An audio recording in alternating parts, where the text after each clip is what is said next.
Welcome back, everyone, to another episode of Shadow Sessions Paranormal. We are back with another guest.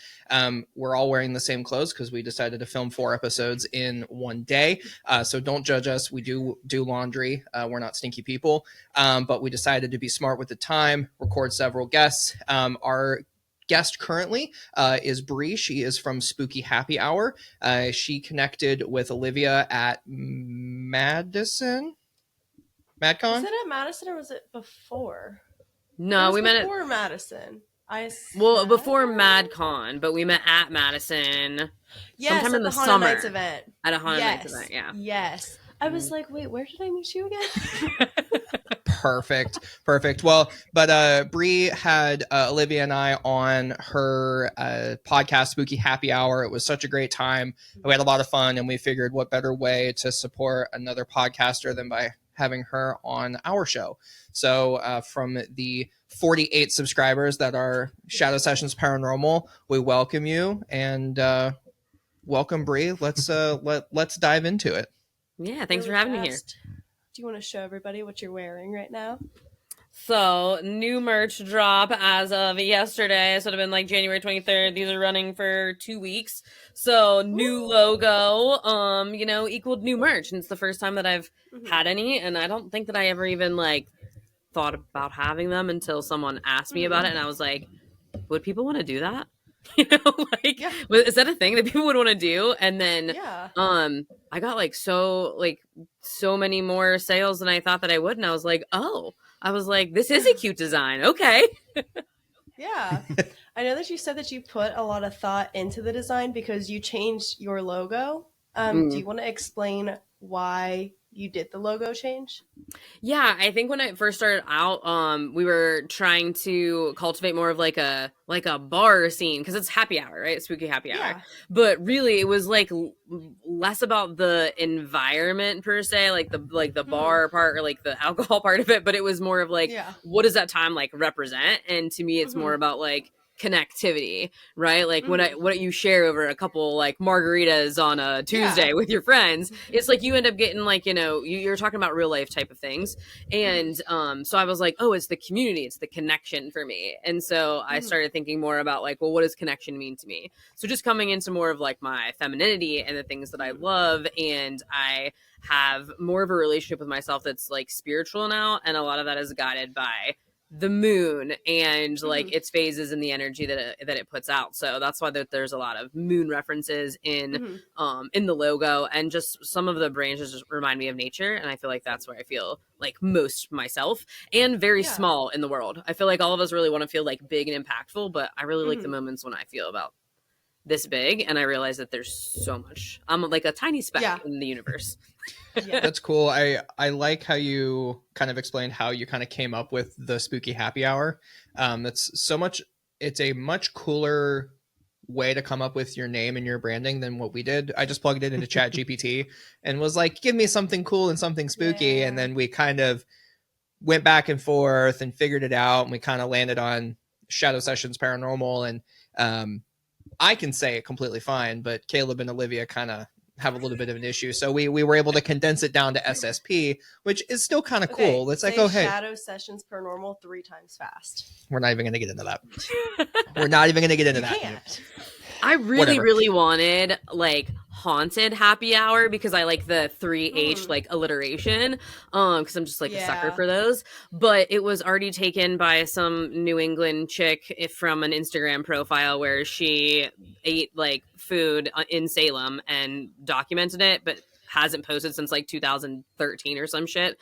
So the username was unusable, and I was like, but no, that's the one I want. I think that if the accounts are inactive for a set period of time, that their username should be up for grabs. Yeah.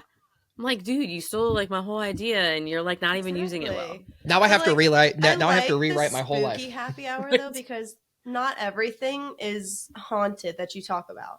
So I feel spooky is more generalized. That's true too.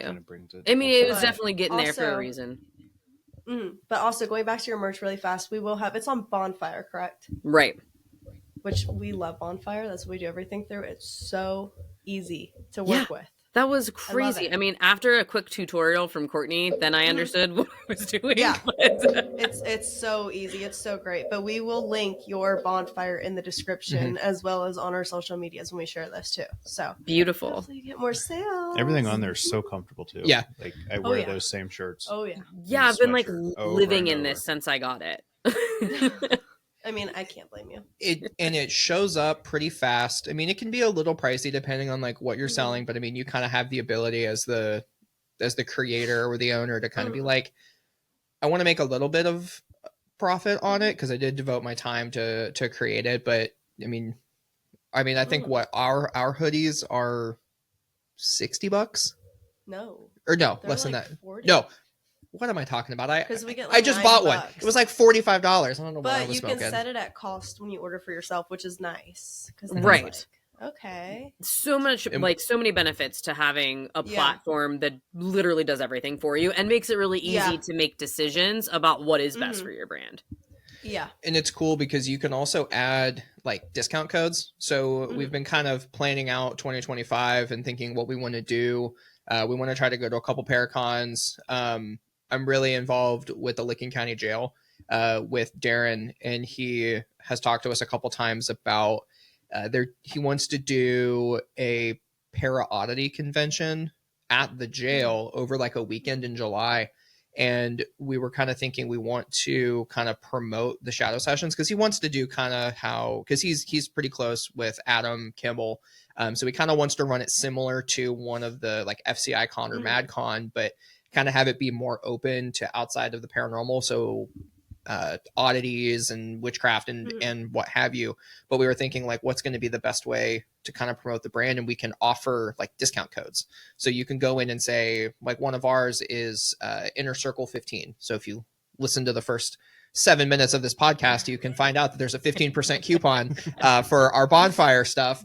And you can set 15%, 20%, 30%. But shout out Brent for telling us how to do that because it was kind of hidden originally. But that is a really cool option and it's super awesome for creators. Olivia handles all of that.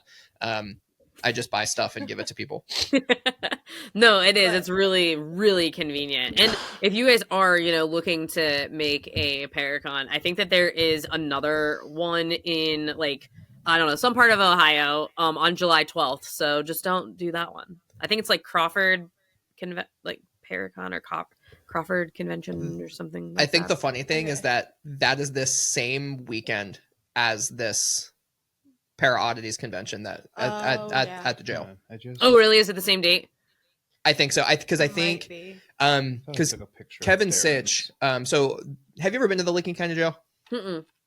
So it's a beautiful building. We need to get you out here. Yeah, we need to get you out there. Yeah, on my list for sure. Oh yeah. It's beautiful building. It's not like privately owned like some of the other paranormal locations that people can go to. It's actually owned by the board of the city of Newark. So the building is beautiful. They get a lot of like federal funding. So they just wrapped up this multi-million-dollar grant that the building was kind of grouped in with for all the other historical buildings in the county. So the original jail was completely open air. So it didn't have any air conditioning and the heating was done off of these fireplaces that were in the corners of each jail cell. So now the entire jail, not just the living quarter, the sheriff's quarters on the front, but all 4 floors of jail cells are now completely climate controlled. So there's dogs downstairs. But it's now completely climate controlled. So it makes it a little better to investigate like in the summertime because it'll be not 115 degrees. And then in the wintertime, it'll be a nice crisp, like 65 or 70 degrees. So it's definitely a great location. And if you're ever in this neck of the woods, let us know. And I'm one of the guides there. So it's either going to be myself, Darren, or Mike. He's the other guide. But yeah, for sure. It's on our list. We've been, me and several friends kind of like also planning our 2025, right? Like, where do you want to go? What weekends are available? What are we doing? And so we booked a couple trips, but definitely, that would be a location that is kind of like, hey, what do we want to do this month? This is where we're going. No real planning like necessary. Like it's right down the highway. Couple hours drive, no biggie. Yep. Speaking of Paracons, what all do you have planned to be at this year? Are you going to like MadCon, ISSCon, FCICon? Are you going to any like the Kimmel cons?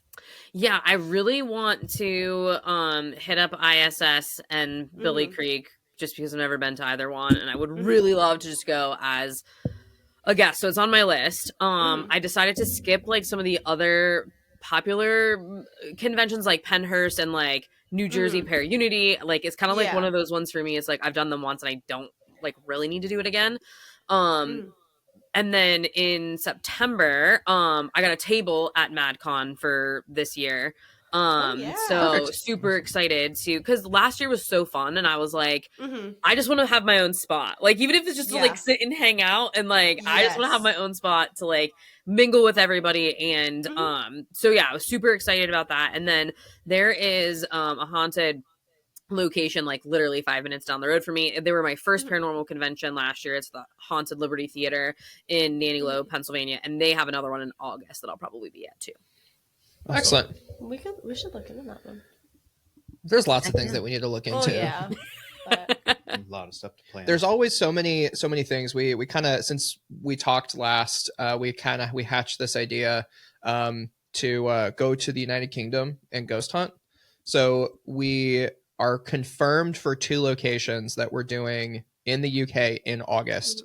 We're doing the Ancient I was Ram. intrigued. I saw Olivia's post and I was like, where are they going? So we're catching a flight. I didn't know if we were going to post about it before we went or not. Fuck it. Just put it on the podcast. So. Fuck it. What are they going to do? Someone's going to crash our party? They say the dates, but... Yeah, that's true. So in August, the first location that we're going to do, we're going to catch a flight, fly overnight, and we're doing the Ancient Ram Inn as our first location. That's scary to me. Even the name just like kind of freaks me out just a little bit. I feel like the Ghost Adventures episode replays in my brain like every time I hear those words. So we're super, super stoked about that. And then it was actually, this is going to sound crazy because if you think about how old the United Kingdom is, there's tons of haunted locations. Castles, convents, abbeys, what have you, but they are so ungodly expensive. It was almost, I was like, if we're not able to find a reasonably priced place, we're not going to be able to go. Like we were looking at, there was a prison. It was like Shrewsbury Prison, I think is what it was. It was 1,800 pounds, which equates to over $2,000. And it was good for 60 people. It was good for 60 people. But it was so damn expensive. And I'm like, okay. Because we were like, it'd be great to do a prison. It'd be great to do a castle. Some of the castles that are notoriously haunted, they're like, well, you're not on legitimate TV. You have 12 people that follow you. So you're not even an actual group. And then some places are like, they're so old and so historic that they're like, we let people in for tours during the day and then we close at like 4:00. So the Ancient Ram Inn, after conversion, it was $500 and you get it for 12 hours. Wow. Yeah, not bad at all. And then the next place that we're doing, the next night we're doing, it's called Kelvedon Hatch. It's a Cold War nuclear bunker. That's like 40 minutes outside of London. And that one after conversion is what, 600? 600. It was around like 1,000 total. Yeah, it was around 1,000 total for both locations. And that location is from 7 to 7. So another 12-hour location. So 2 huge, one massive location that everyone and their mother knows about. And then one smaller location for just at or slightly less than $1,000. Like that's, we're pumped. Yeah, you can't beat that, really. I mean, even here, that's hard to accomplish. Like we were looking at where can we go? What road trips can we do, this year? And we decided to do 2 of them. So in May, we have 3 separate locations that we're going to. And of course, like Sweet Springs being out of the running now to like really just kind of like throw a wrench in our plan. Because most of our locations are like through the Virginias. But we'll be going to Greene County Alms House in Waynesburg, and then Old Hospital in College Hill, and then we'll end at St. Albans. And even just like, there's like 6 of us going. It's a week-long trip. We have multiple like places that we need to like pay for investigation wise, and like St. Albans isn't cheap. It's $1,000 for like 6 hours or something like that. And then and like lodging, but we got it to like $520 a person. Like we end in Tennessee to go to the Smoky Mountain Terror horror convention. I think Project Fear is gonna like be at, it's like a newer one. So we didn't realize that like they would be there the same weekend that we were in Virginia, and I guess St. Albans and where the conventions at are only like 2 hours apart. And I was like, why don't we just stack on 2 extra days? Like it only makes the most logical sense. I'm like, we're already there. So super pumped about doing that. But it is crazy that like when you like start planning a road trip, that shit adds up so freaking fast, especially when you're gonna pay $1,000 for a location someplace for a couple hours. Well, the crazy I like to plan things. It's fun, slightly stressful, but I like the searching and trying to figure out like what's going to be the best options and everything. And we got it down to $2,000 per person, and that includes airfare, so round trip airfare from the States to the UK, an Airbnb for 5 days, the rental car, and the paranormal locations. Because we were like, we'll split everything. Because Caleb and his wives are going, we're all flying over together, and then they're dipping off and going to Disney Paris for 3 days. And I'm just alone. While we ghost hunt. So splitting it between everything, paranormal wise, it was like $2,000. And it's like, okay, you're on your own for food. But we're leaving on like a Monday or a Tuesday and coming home on a Sunday. So a 5 or a 6 day trip to the UK, doing an super international cool stuff. Trip, that ain't bad. For $2,000, like there are some locations that are $2,000 on their own, and you, like you said, you get it for like 4 hours. Right. So, and you're in the freaking UK, like you can't have a bad time when you're exploring another country. Have you all gone before? Like, have you all been to Europe? My wife and I went to Europe in May of last year. We spent like 10 days in the Mediterranean. But I've never been to like Northern Europe. You've been, to right, the UK Caleb? 20 years ago. I have never left the country. You've never been on a plane, so I have been on an old school Waco like 2-seater plane. Oh, you're like in for it, man. This is a big experience for you. I've flown one, and that's it. So we have to like guide her to get her passport and all the different things. I want to go back to a location that you said that you guys are going to, because you're the only other person, other than when they were Destination Fear, Greene County Almshouse. You're the only other person that I've ever met that even knows of that location. I investigated that. Brianna actually did it with us sometime last year. How did you find out about that location? Well, Waynesburg's like an hour away. Okay. Well, about like an hour and 20 minutes, I want to say, away from me. And I used to do track and field in high school, and we'd go to Waynesburg University a lot. And because if I ever went anywhere, I was always looking up some type of like haunted thing. Like any vacation that I have, I'm just like, is there a ghost tour nearby? Is there a walking tour? Is there like whatever? And that's kind of how we found it. Miss something. Right. And like that's how we found it to begin with, but it was like, oh, this is a cool thing. And then I never thought about it again after that. You know, it was like one of those things was like, oh, that's right there. And then like I think most people like saw it on Destination Fear, and I was like, why does this story feel so familiar? Like, why does that? And it like so much longer later.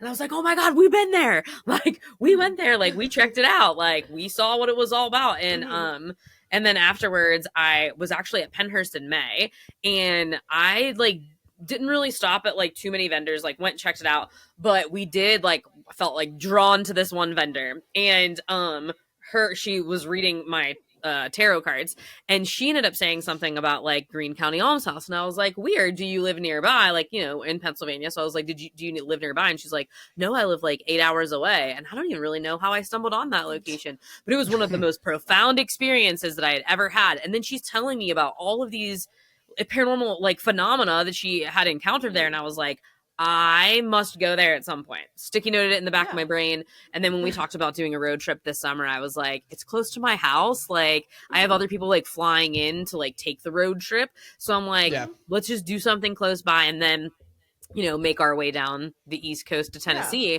But I'm super pumped because it isn't all that well known, but there's so many stories about it that I like. And it kind of reminds me of like a mini Madison, if that makes sense. Yeah, it's a pretty substantially sized building. It just goes for forever. I mean, there's jail cells down in the basement. The one thing that I will say is that sounds travel really weird in that building. Like incredibly weird in that building. We were down in the jail cell area and we were doing a really small session. And we had there were like 8 of us that were there, and we had kind of broken up into like small groups of 3, kind of like how Brian breaks us up into groups. And we were all kind of scattered around. So we had someone in the we were a group in the basement. We had someone 3 floors above us. We had someone 2 floors over on the other side. And we were hearing Brian and Aaron at the time, we were hearing them having a conversation directly above us. And we made note of it and we're like, okay, probably noise contamination. They were 2 floors up on the opposite side of the building. So sound travels really, really, really weird. We caught probably one of the clearest, we caught it on an audio recorder and heard like an audible voice. We had asked like, how many people are down here? And we heard 5, like clear as day. And there were 5 of us in the basement. It's that same basement where I think it was Dakota, something ran across the upper floor or slammed or something. It's that same area. So I think you guys are definitely going to have a super good time, and I'm super curious to see what you guys get. Because like you said, it's not a super well-known location. They're always hitting, and I haven't brought it up to you guys because it's pretty expensive. Like it's not like a cheap location. I think to stay until 4, it was like almost $800. Yeah, from I like think 8 that to 4. when we got it, it was like, it's very weird. Like it's from like 6 to 12 or something like that. We may have paid like $400, $500. But that was my only other like consideration was like, well, do we want to just go and get like a few hours in and check it out? Because we were also looking at like OSR and Trans-Allegheny, and they're all like $1,500 or more. So it was like, okay, well, where can we go that like at least it's a little bit less expensive? We can get the first investigation with all 6 of us together, like almost out of the way. It was kind of like our practice location for the bigger locations that we have throughout the rest of the year. Because some of the friends that I have coming, like some of them have never investigated before ever. That's gonna be so much fun. Oh yeah. Yeah. So it's like we're gonna have people who like. And like, as you all know, right? Like you have your own idea in your brain about what it will be like for you. And then you're actually there. And it's really not how you probably thought it was. Absolutely. Absolutely. Every time. So we're going to be managing a lot of like different dynamics and seeing like different emotions and stuff. Right. And like who handles their stuff well, who knows like themselves like best. I think, a lot of people are like, oh, I'm my own best tool. Yeah, if you know yourself well and you know how to use yourself. If you don't, if you're disconnected from yourself, you're not your best tool. If anything, you're probably a detriment to yourself. Yeah. We were just talking when we were talking to Nick and Ryan earlier, and we were talking about kind of when you go into a location, whether you're an experienced investigator or you're brand new, kind of going in with an open mind, not like, hey, attach yourself to me and follow me home, but like going in and saying, hey, I'm open to have things happen and I want things to happen. You kind of hit the nail on the head. Like you can be your own worst enemy on it. Cause if you go in closed off, like, it's like, damn, this was a waste of money. Or it's like, you go in and you're like, hey, this is going to be great. What is going to happen? I'm open and willing for things to happen. And then it's one of the best nights of your lives. So it'll be cool. The one thing I will say, they do have someone that stays on site the entire time. But they actually stay in the back building. It's completely detached. And the lady, she slept on the cot the whole time that we were there. But I'm sure that you guys will have an absolute blast. but kind of continuing on, because we want to be respectful of your time. What would be kind of like going hand in hand with the locations? We know that you've got a super cool location coming up. What do you think would be the bucket list location? I don't know why I brain farted on that. What do you think would be the location that you would want to go to the most, and kind of why? It's a really great question, and I feel like my answer to this question changes Every time. constantly. Yes, because like I feel like there's so many that I have on there that at any given moment it could change to that like number one type of spot. But I think that like my number one location is where we're going on Sunday, which is Crescent Sanatorium and Prison. And I went in November on a public investigation, but a local paranormal team that I've done a lot of investigating with invited me to go out, and their team is really big. And so it was me and a few of my other friends. And so we pretty much sold out the public investigation. So it was kind of like a private, but there were still 20 people, you know? Yeah. And I didn't have the like greatest of a time. Not saying that it wasn't great to be on the property, but like I didn't get to see it during the day, and I was miserable and I was cold, and I kind of looked like that kid from A Christmas Story who's like bundled up on so many layers, and I like hands are could like sincerely both of my friends kept having to zip up my big long jacket because I could not physically bend over in the middle of my knees to get the zipper to like zip it the whole way up. So my toes were frozen. Like it was like an awful environmental mess. And it was 15 degrees outside, and I was like, I'm never doing this again. And now, because it's only going to be like 6 of us, you know, we'll have that opportunity to do it. I'm going to get to see it in the daytime finally, like get some B-roll, like get into places that I didn't get into before. And then I just like am coming a lot more prepared. This time around, for the also sub-degree temperatures and like 2 feet of snow that we still have. But why it's like probably like my number one bucket list item though, is because it's more of like, I feel like it's lived so many lives.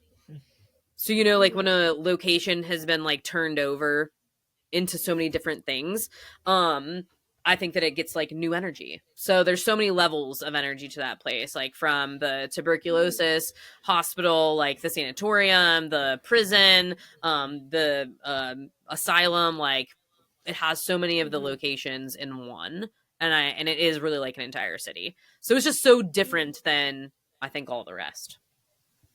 I think that's cool, and I know I have never gone to them in the past, but I know Caleb, you have like more of the public hunts, where they sell out like 30 or 40 tickets, and everyone from quote unquote experienced investigators to people that have never done it before are kind of running around. And I know that you've done some pretty cool stuff. I think you said it at Hillview, right? The last time that we talked.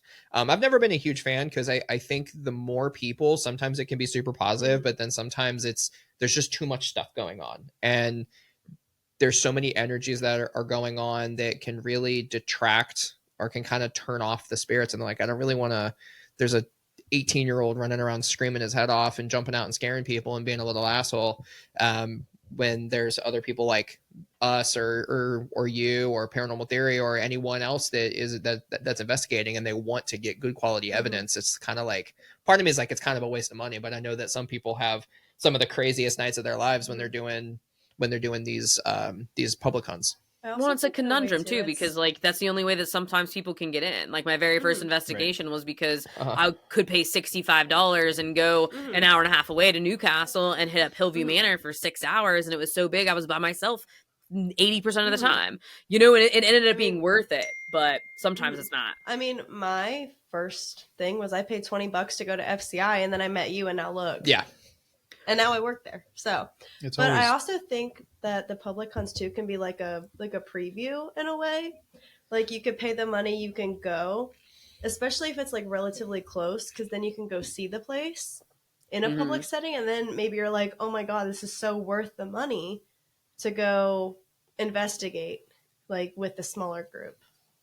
It's that little tester. Like, you know, you can go and spend all the money to book it out by yourself, but if it's not something that you know for a fact that you're into or even want to continue doing, it's worth it. It's like, okay, I can try it out. Yeah, I might have contamination, people interrupting a session, but to go drop $500-$600 and be like, I had an experience, I don't ever want to do this again.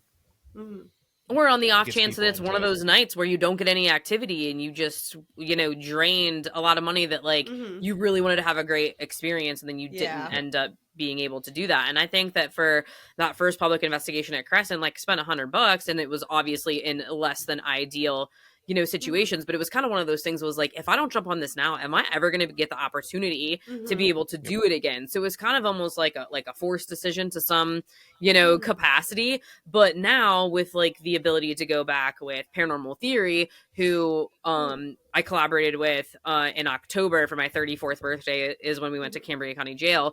And their group and like my friends we just meshed so well together, and the energies, like you were saying, like being off when there's like so many people in a public, I think that really also like dampened the evening. So I think going back now with like friends that I know, energies that I can expect, like we know what we're doing together. I'm hoping that it'll be a much better environment to have better experiences. Yeah. Well, I mean, like I wasn't trying to say like there's anything wrong with doing the public hunts and stuff like that. I think I've always just been pretty blessed and fortunate to be able to either have a big group of friends that I could go like with Brian or with any of you guys that you'd be like, hey, let's find this location, as long as it's not like several $1,000s. But it's like, hey, it's a couple $100. We can split it between the 3 or 4 of us and we can go. But kind of circling back to the Cambria jail, when we had sent you an email earlier, kind of getting a little bit of info on you. Shout out to you for giving us that idea. We very much appreciate it. We're one step closer to being semi-professional. I don't want to say professional, but semi-professional.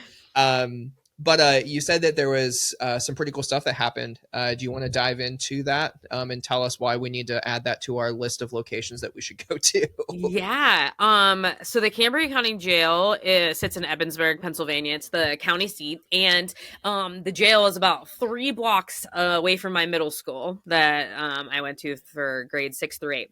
And even after that, I had our like hub for work ended up being like the jail's little lobby. That's like where we would all meet. And on times when we didn't have to go out into the community and put on the events that we were doing for our job, I got to kind of like clean up the place, put some old files away from when it was still in operation and whatnot. And then there were some really great big plans for the jail, but of course, like they fell through and it's sat there vacant for forever. And then I moved back from Colorado to Pennsylvania in about 3 years ago. In March, it'll be 3 years. And at that time, Crescent was like going on a shutdown completely. Like Cambria County Jail still hadn't opened. And I was like, shit, there are these 2 awesome locations that I know are haunted. Because I had experiences at Cambria County before it ever like completely shut down and was left abandoned. And I was like, this sucks. Well, to much of my surprise, and a few years later, they've opened up both of those locations. So it was $75 a person, and you only needed 2 people to book the entire jail for an entire night. Oh, you can't beat that. And I said, I'm booking it now, and I will find people to come. Why would you not do it? Yes. And so I was like, this is amazing. Like, I'm absolutely going. I'm going to put it for my 34th birthday. I'll invite my friends. Well, none of my friends wanted to come.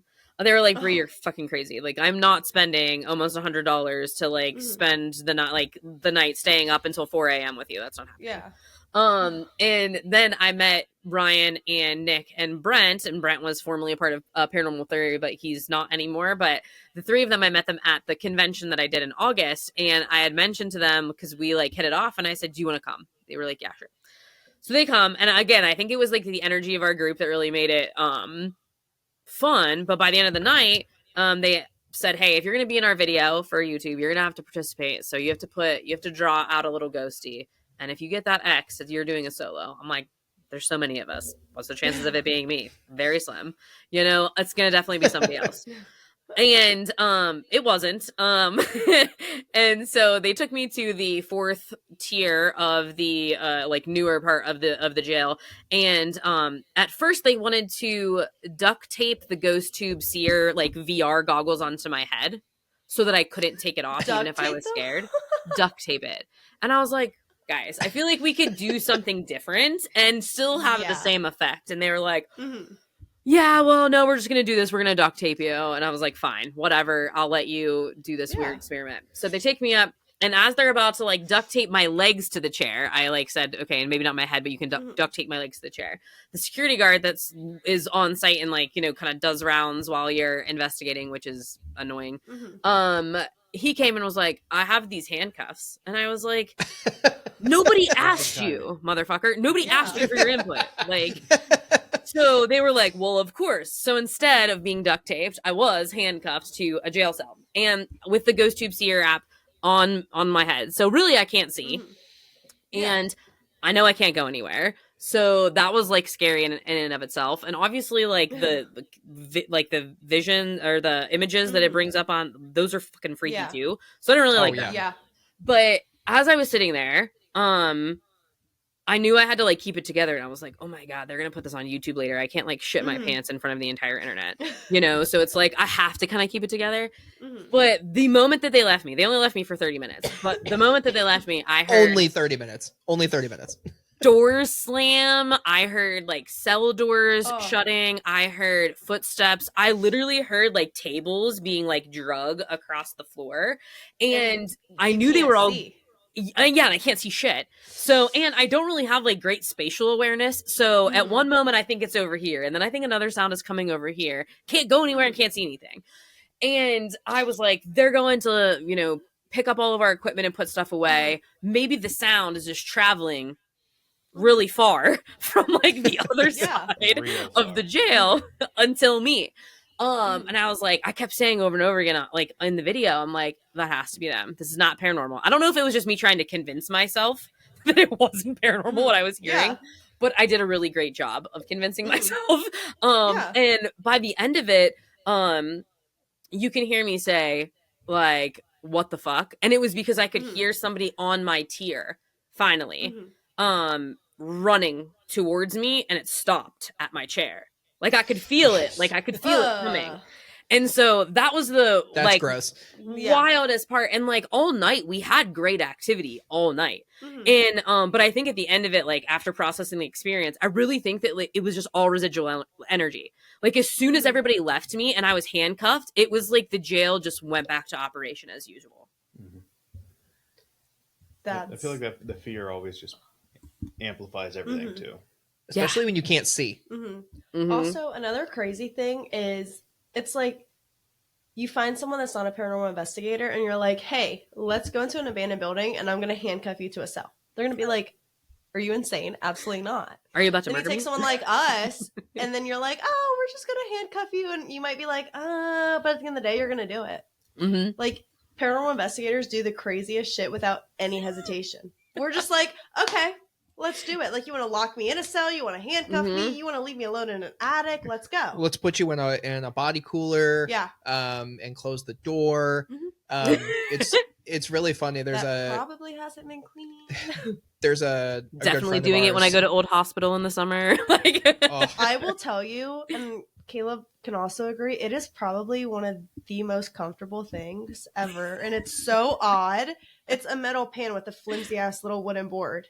It's comfortable for the person inside because they can't hear a damn thing that's going on outside. So safe in there. Like, I mean, I had no clue what was going on because I was under Estes, but I'm sitting there, I'm like, I feel safe. No one could get me. Like, I could really take a nap right now. Like, my eyes got heavy. I'm like, The craziest thing, and I don't know if we're going to be able to put a video out because for some reason the SD card that we recorded Old Hospital, it will not show up on any computer. And they don't want you to see what's on there. But it was the best evidence. The most intense and accurate SD session I've ever seen. So we put Olivia in the body cooler and we put a REM pod just outside and we put paranormal music box pointing down the other hallway. And REM pods, I think sometimes they can be a little finicky. Like if a battery's running low, they go crazy. And then sometimes they're super active. Like Caleb and I have done investigations where we've had it set up and it's on, and we've had other pieces of equipment going off, but that REM pod doesn't do a damn thing the entire night. Like not a damn thing. Happened at Monroe. We had it set up for several hours. Not a single thing happened. And then we're recording a podcast episode in the building. Caleb has his back to the kitchen and the REM pod starts going off. Hasn't gone off. We've been there for 7 hours. Oh yeah, you did the podcast episode at Monroe, right? Mm-hmm. Yeah. I was gonna say I watched that because like in the middle of it, like you guys were like, "Did you just was that like?" And then you like it was all coming together. Yeah.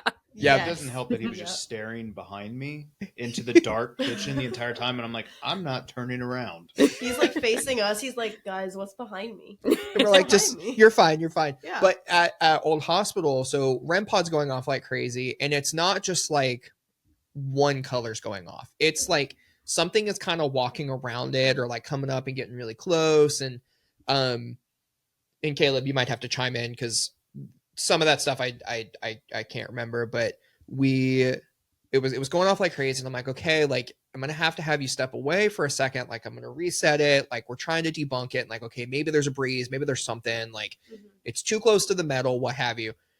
And I'm like, okay, I'm getting ready to come and like turn it off. And my hand gets 6 inches away. If that. And Olivia has no idea where we're at. She's under. She can't hear shit.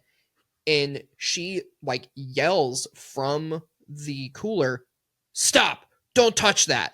And I'm like literally like getting ready to hit the button, and I'm like, "Oh, okay." And I'm like crazy walking away, and Vanessa got scratched, and that's what was weird is when she got scratched like right on her face. It's like a red mark, and I'm holding the camera, and I was like, like zooming in. I was like, yeah, your face is really, and just right when I said that out of nowhere, she screams red from inside the body cooler. And I'm like, I heard nothing, but that's the weirdest what I was thing going to say. It's like the weirdest thing was that normally when I'm under Estes, I get a lot coming through. Like I feel like I'm just spitting out words. When I was in that body cooler, I'm like, I'm not really getting shit. Like I was like, okay, should I come out? Like I'm about to fall asleep. Like this is drowning me out. I'm getting nothing. And I come out and they're like, and I'm like, did I miss something? They're like, isn't that the like craziest experience though? Like when you come out and you think that like it was the worst session, nothing happened, it didn't like make any sense, and like it's the total opposite experience when you open your eyes. Like they're telling me stuff and I'm like, there's no way. But then it's like I remember saying that though. But you were talking about, the doctor's office and the window, and there's on the main floor of that hospital down the hallway from the body cooler is where like the office was, and it literally has a big window on the wall so you can look out. And we were like, okay, are you down there? And she's like, hallway, office. Oh yeah. And then like right when she says that, the music box turns on that's facing that office. And we were like, okay, something's definitely down there. Well, it's like too many string of like, events that like correlated for it to be like an off chance. Yeah, coincidences happen, but they're just it was the most one like after another. You guys are gonna have so much fun at Old Hospital. Are you guys staying in any of the houses? Are you guys which one? Dr. Conley's house. Oh, hell yeah. So you guys are gonna have a blast. You're gonna get absolutely no sleep. The house itself is beautiful. Like they've restored it so that people can stay there. I mean, it's obviously got heat and power and everything. Dr. Conley does not like females. Oh, well, there's 6 of us, so specific in his room. I just told Ryan and Nick the story, but it's the short end version is they didn't tell us, me and Vanessa, the only 2 girls, that Dr. Conley didn't like women. So we're trying to sleep. Vanessa falls asleep. All I hear is just. So I text Bravin. I'm like, "Are you guys all going to the bathroom? And we're all sound asleep. Something? We're sound asleep. Like nothing." So I fling the door open. Finally, nothing. I shut the door. The closet right next to the door. I hear I fling that closet open. I'm like, I'm not playing. I want to go to bed. Not a damn thing in the closet. Like no items, no nothing. So I'm like, all right. I'm going to shut both doors. I'm going to go lay down. All I still hear is just. I'm trying to drown it out. Vanessa wakes up. So now she's awake listening to this. Then on the left side of the bed, it's connected to the servants' quarters. So like a whole nother building, essentially. And so I still hear in the hallway, down where the servant quarters is, you just hear. And Vanessa and I look at each other, and she's like, I hear it. And I'm like, what? So we got like 45 minutes of sleep. And I tell him about it in the morning. He's like, oh no, we were sound asleep. Like, we weren't walking. And he's like, oh yeah, but by the way, Dr. Conley doesn't really like women in his room. Oh, they say cool. that the house is just as active, if not more active, than the hospital. Mhm. And the hospital will keep you on your toes the whole time. 100% of the time. It's probably one of the... Caleb and I, that was the second time. We went twice in 2024, and it was the first time that Olivia got to go. And it's hands down probably one of the most consistently active places. And I'm not just talking like, oh, here's a tap here, a knock here. It's full conversations. You're seeing shadows. Doors are opening and closing and slamming, and just nurse walking down the hallway. Old hospital would Yeah. definitely make my top 3, but it'll be a great time. And I'm excited to see what you get. Me too. And we're going, like, the group that we're going with, like, some of us, like, I haven't been to any of the locations that we're going to. Never been to Greene County, never been to St. Albans or Old Hospital, and neither has anybody else. The only person that's gone is my friend Emily, and she's gone to Old Hospital before, but hasn't gone anywhere either.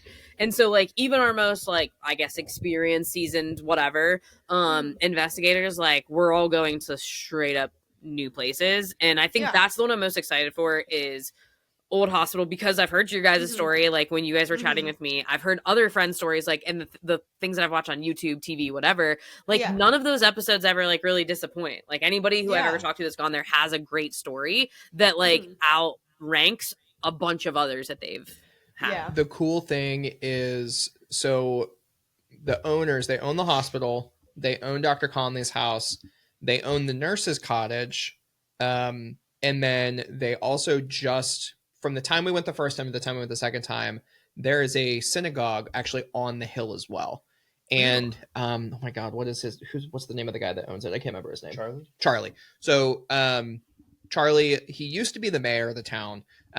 He's not anymore. But he was like, we're trying to purchase the synagogue. He's like, because we think that a lot of the haunting for that hill comes from the synagogue, and they own it. And you don't realize how close it is to Dr. Conley's house until you walk in the back door. And like, because we walked around the house, and I'm getting ready to turn left into Dr. Conley's house into the back door, and I look right. It is not even 15 feet from, or probably 20 feet from door to door. And it is one of the most ominous looking buildings I've ever seen, because it is abandoned as fuck. All the windows are blown out. It's boarded up. There's graffiti all over the place, but there's Jewish or Hebrew. I said Jewish last episode. Hebrew. There's Hebrew writing all over the building and stuff like that. And Charlie thinks that most of the haunting is basically disseminating from the synagogue for some reason. But, well, I mean, it's completely like defaced. It would be like going into a cemetery and hitting a gravestone with a shovel. You know what I mean? And like just defacing it. So it makes sense why, if there's any spiritual energy there, that they'd be pretty pissed off. Yeah. I think you guys are going to have a blast. I will say, just a suggestion for Old Hospital: pull up OR, like hospital noises on your phone, YouTube, just let it run in an area. Both times that we've done that is when we've had a ton of activity. It's bringing to life that area for the spirits that are in there, hearing, the ventilator beeps and talking medical. Right, all that residual energy can get all picked up from recognizing similar really responses, audible responses. Yeah, that's a great idea. Thank you. I want to do a quick little topic change, because you're a guest on our podcast right now, but Brabin and I were on your podcast recently, Spooky Happy Hour. Do you want to give us some details about what your podcast is? Yeah. It started off as a kind of like review of Destination Fears locations, like their seasons, mostly because like I really wanted to dive deep into the history of locations that I know were left out and know more about like those and really like understand the experience of investigators.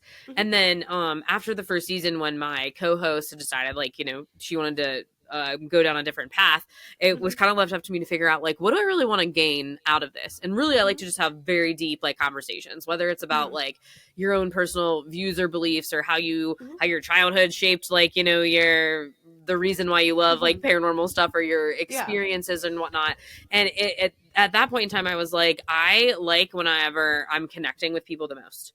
So I always call it an occult podcast, but I think it's just really a place where you can come and listen to or talk about things like deemed as other. So if that's like astrology and that's what makes you the black sheep of like, you know, your friend group or your family or, you know, whatever, like you can come to Spooky Happy Hour and there's a place for you to talk about the stuff that you're into.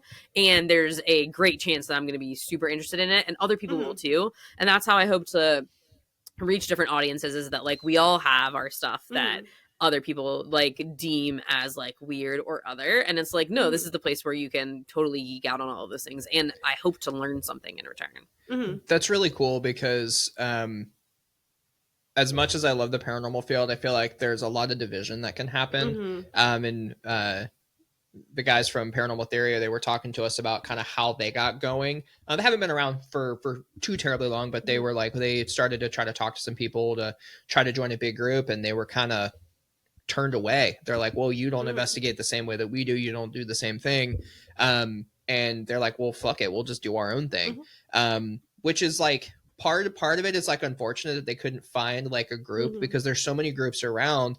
Like we would be willing to have we have tons of people. We are always inviting people to come investigate with us. And it's just kind of shitty that they weren't able to find a group that would welcome them, but it's awesome that they were able to kind of do their own thing. So it's cool to know, like with your podcast, that anyone from whatever, I'm going to say weird, not meaning mean, but like any type of weird type of like passion, whether in the paranormal or something like that, they have a home where they can come and talk, and you're going to be just as excited as they are, because it's something new that you're able to learn.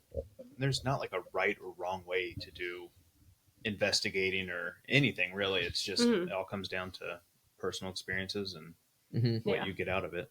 But you also have fun little segments on your podcast. Do you want to share about that? Yeah, I had this, I think that I'm like changing its name. It was Cocktails and Conundrums, and now I feel like it should be like Concoctions and Conundrums. I don't know. I really like those alliterations. Yeah. But I'm like, part of it was really that like kind of like alcohol based, like share a drink with me type thing. And it's gotten so far like away from that, but I really did want to have a segment where, you know, we get to know each other better by the answers to like really ludicrous questions, you know, like those would you rathers, or some like existential thought, or like just diving a little bit deeper into some theories about the mysteries of the universe. And I think that, one, I've learned a lot. Two, I think it's also helped with my own critical thinking. And three, it's freaking I love that you fun. answer them too. But I don't know. When you had us do it, I was like, this is very unique. And it's something different than just like hey, here's one conversation. We'll discuss this for 45 minutes, an hour, and that's it.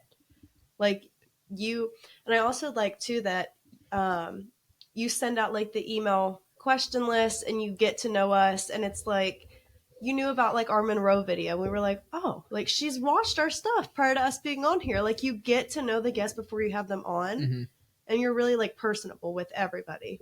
And I love that about your podcast. Thank you. That was like my number one thing. So I really am into the concept of human design. It's kind of how I live my life by, you know, this energetic blueprint for your life. And it accompanies like 5 different theories to really like come together as a model. But one of the components of that is that like my profile, and it's really just like what makes up your personality. And the concept is that like you have an internal personality, like who you know yourself to be, and then you have an external personality who others know you to be. And one of those things that other people know me by is that like if I'm speaking about a topic, it's probably because I know a lot about it. because being the investigator, so the one line in my profile or the one in my personality is an element of being an investigator. I don't like surface level shit. I want to know why something works. I want to know why something ticks. It also is probably what makes me really, as a great therapist, is that like I'm willing to go deeper. I'm willing to uncover all of those layers of like hidden truths and whatnot too. And one of the biggest drawbacks though of having it in my personality is that like a lot of the times I don't feel like I can speak on a subject or speak about a subject unless I know virtually everything there is to know about it. So when I do have a guest on, like I want to know like, hey, what do you bring to the table? Right? Because if you have something out there on the internet or whatever, I've already watched it, I've read it, and I've probably done it a few times and taken notes. But like the email too, I was like, well, what if there's stuff that like they want to drop on a podcast that they haven't told anybody about, or there's a project that they're working on and this is the first time that they get to showcase like what they're in the works, and I would never know to direct the questions, you know, that way if I didn't know that there was something else to share. But I love the research part of the podcast is probably like one of my favorites, because I'm always learning something and I get to know people a lot better before I then get the chance to know them even better. So it's and it's fun. I think it helps the conversation go a little smoother, especially like when you have a guest, like you said. It's like, I mean, you know, Olivia, because you've met her. I mean, you've met me virtually, and this is the first time meeting Caleb. But I think it makes the conversation go a little bit smoother. I think the three of us do a pretty good job at kind of just continuing the conversation. I did chat GPT a couple questions just to kind of keep on deck, in case it was like, oh, well, there's like 30 seconds of awkward silence. This is kind of weird. Let's you got to work smarter, not harder, you know? Exactly. But we are coming up on time. Like I said, we want to be respectful of your time. Before we sign off, is there any last little any plugs you want to make? Any topic that you want to touch on really quick that you kind of want to put out there? Anything like that?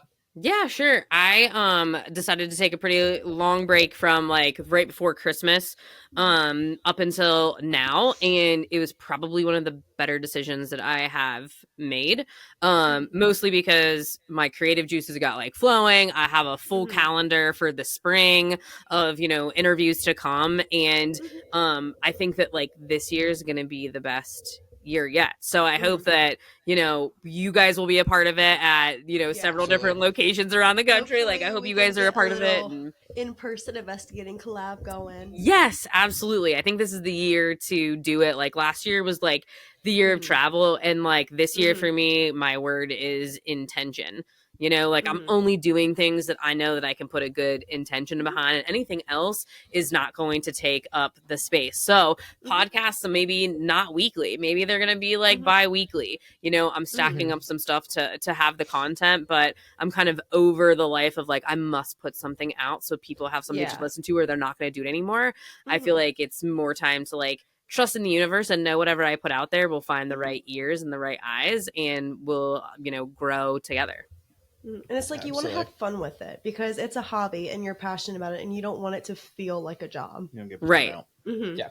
Especially because I ain't getting paid for this job. So if it was a job, this would be the shittiest job ever. You know? Exactly. I mean, I think we made $9 on TikTok before they banned it. That was enough for an energy drink for each one of us. Yeah, right.